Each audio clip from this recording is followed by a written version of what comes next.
Yo, what's going on, y'all? What's going on?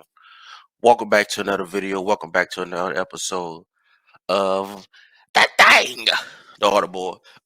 Quick video, and a lot been going on in the NBA. We just saw Bradley Beal get traded to the Phoenix Suns.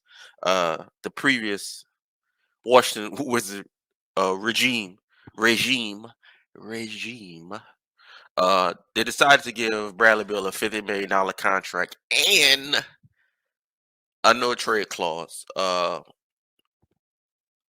assume his agent had a grenade launcher at the goddamn table, and that's the only reason I can see that you can do that.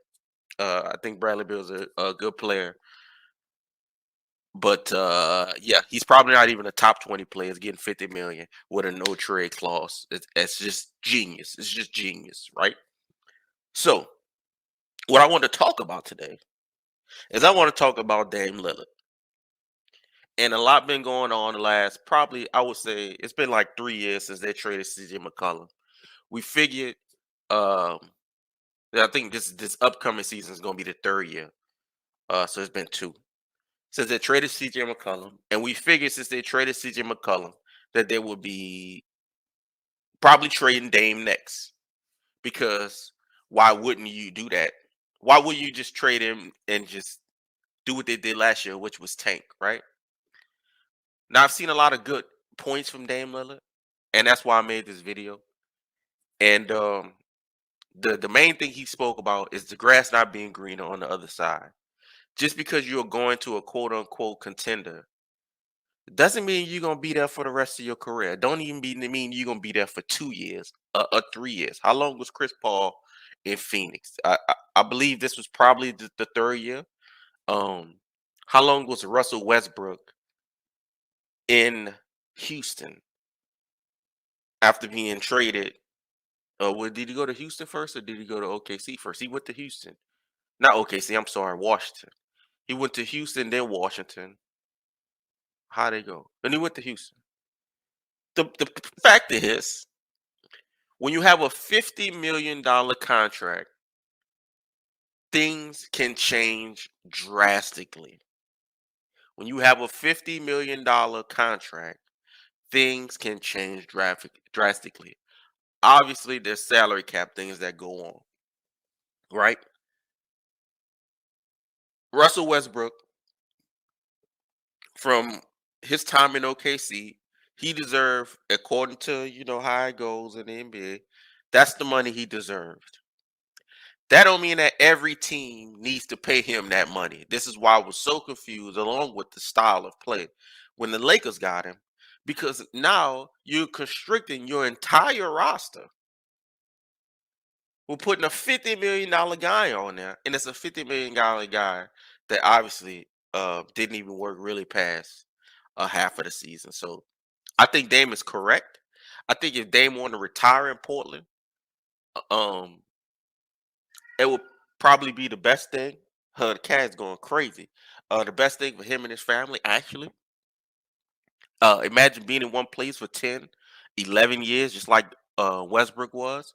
And now you're going from being settled, raising a family, you're married, you got all this stuff for 11 years, 12 years, 13 years, and now you're in Houston, and now you're in Washington, and now you're in LA, and then he get traded to Utah. He never went to Utah, but he got traded to Utah, and now he's on the Clippers. You in an all-time Hall of Fame player, and then somehow you're on like 5 teams in 5 years. Just because you thought you can go to the Rockets and get this ring, but the Rockets, of course, just seem to be unstable. They've try to put everybody next to James Harden, and it just hasn't worked. So what's to say with Dame if he went to Miami?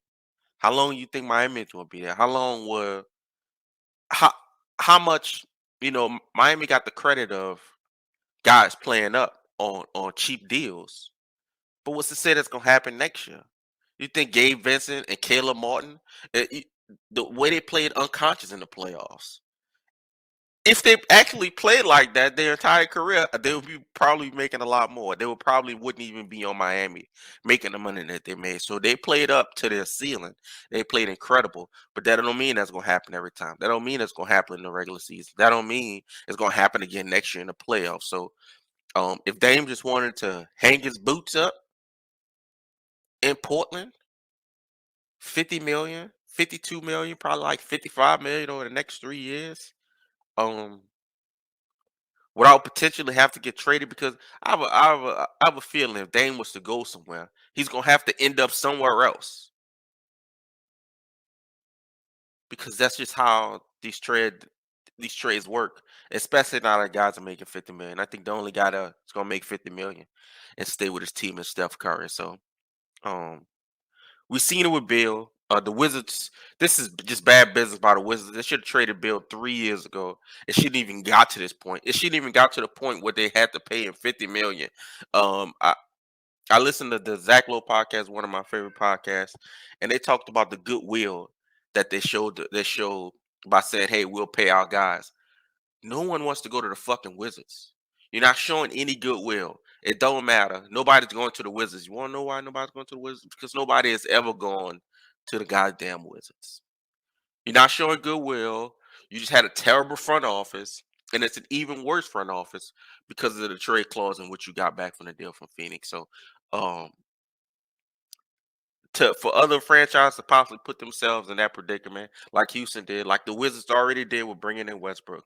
I don't think Dame wants to go through that, and kind of don't blame him. Y'all let me know in the comments. Like the video, subscribe to the channel. We'll holla.